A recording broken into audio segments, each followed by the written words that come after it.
Imagine you and I are just sitting down, grabbing a coffee together, and I lean over to share a completely counterintuitive secret with you. Seriously, it goes against almost everything we're taught about success and socializing. Ready? Here it is. Trying to be absolutely flawless, polishing every single surface of who you are, is actually pushing people away. We spend so much exhausting energy trying to project total competence, never making a mistake, never letting the mask slip even a little bit. But today, in this explainer, we're going to see how our obsession with perfection is completely backwards. Just picture this scenario for a second. Think of the absolute smartest person you know, someone who is always put together, always has the right answer. Now picture that exact same brilliant person accidentally dumping a full latte all over their crisp new shirt. Strangely, wonderfully, your brain suddenly decides it likes them so much more because of that clumsy moment. But why? Why does witnessing a minor disaster make us feel a sudden rush of warmth towards someone we previously just admired from afar? Well, this bizarre little glitch in our social wiring is called the Pratfall Effect. It is easily one of the weirdest and most powerful findings in all of social psychology. Essentially, it means that a highly competent person's likability actually spikes right after they make a clumsy, embarrassing mistake, a pratfall. And understanding how this mechanism actually works in your brain will completely change how you show up in life, from your daily conversations to your highest stakes meetings. To really get why this happens, we have to look at a classic, brilliantly simple experiment. Back in 1966, an ingenious social psychologist named Elliot Aronson set this up using audio tapes of men trying out for a competitive quiz show. He recorded two very different bass profiles. On the first tape, the guy was clearly brilliant. I mean, he nailed an astonishing 92% of extremely difficult questions. He casually mentions being an honor student, editor of his yearbook, pure excellence. Then, on the second tape, he recorded an average guy. This candidate only got about 30% of the questions right. Nothing impressive, just a totally middle-of-the-road, everyday performance. Then, Aronson introduced the twist. He made alternate versions of these tapes. In these new versions, right near the end of the interview, listeners hear a sudden commotion. There's a loud clatter of coffee cups, and then the man lets out a genuine, embarrassed laugh and blurts out, "Oh my goodness, I've spilled coffee all over my new suit." That was it. Just one tiny, humiliating, totally relatable moment of clumsiness. So, Aronson played these tapes to different groups and just asked, how much do you like this person? Logically, you'd assume the brilliant, perfectly composed man would win, right? Because we prefer people who are put together. Well, wrong. The polished, flawless genius came in second. The brilliant guy who made a total mess of his coffee, he won first place by a massive margin. One tiny mistake made a highly competent man significantly more likable. So what is actually happening in our heads here? Why do we reward a mess? It all comes down to the psychological reason our brains react so coldly to perfection. When you present a perfect, unbroken facade, your brain doesn't actually register that person as a human being. It registers them as an object. Literally, like a beautiful marble statue. You can admire a statue, sure, but you can't truly connect with it. Perfection creates this cold, intimidating distance. But a small, visible flaw? That does the exact opposite. It sends a quiet, powerful signal to the other person's brain saying, hey, this is a real, breathing human being, not a rehearsed performance.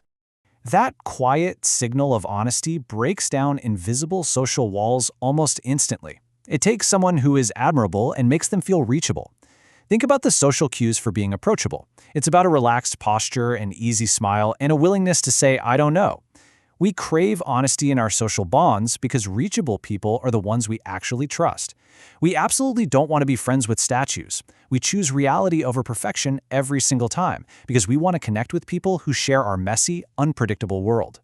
But wait, before you go purposely knocking over beverages in your daily conversations, you really need to know that this effect has some massive, non-negotiable rules.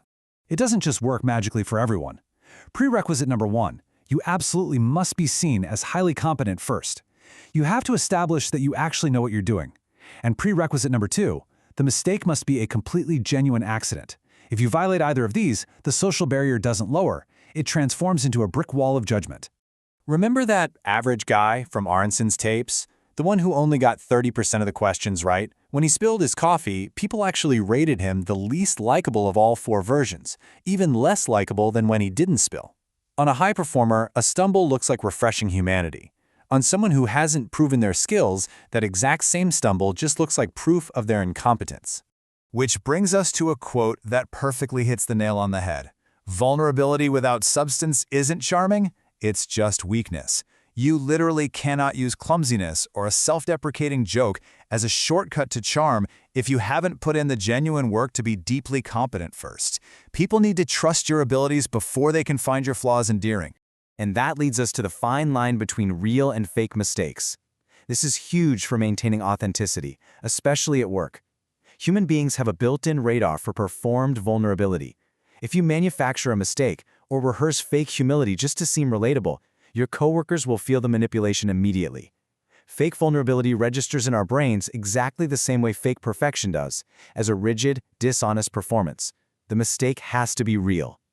So, what does this perfect balance of competence and humanity look like in the wild? We just need to look at a very famous, real-life Hollywood moment.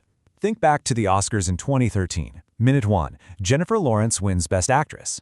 She's established massive competence. She is at the absolute top of her industry. Minute 2, she literally trips on her dress and falls on the stairs on her way up to accept the award. A massive, embarrassing pratfall on live television. But minute 3, the internet doesn't mock her. It completely falls in love with her. Because she was highly competent first, the fall didn't pull her down. It pulled all of us closer to her. That is the ultimate lesson here. Show your skill first, let yourself be human second. How do we balance this practically? Try this simple exercise for accepting your flaws. Next time you make a minor error at work or in a daily conversation, instead of silently covering it up, just own it. If you stumble over a word, just laugh and say, "Wow, I totally lost my train of thought." If you send an email with a typo, just say, "Oops, clearly haven't had my coffee yet." Admitting these honest mistakes proves to everyone around you that you're comfortable in your own skin. So the next time you feel that exhausting pressure to hide all your cracks, I want you to ask yourself, will you choose to be a perfect, cold statue admired from a distance? Or are you brave enough to let your quirks show on top of your real substance and become someone who is genuinely, truly liked? The choice is yours. Thanks for grabbing a coffee with me to go through this explainer. Keep building your skills, but above all, stay human.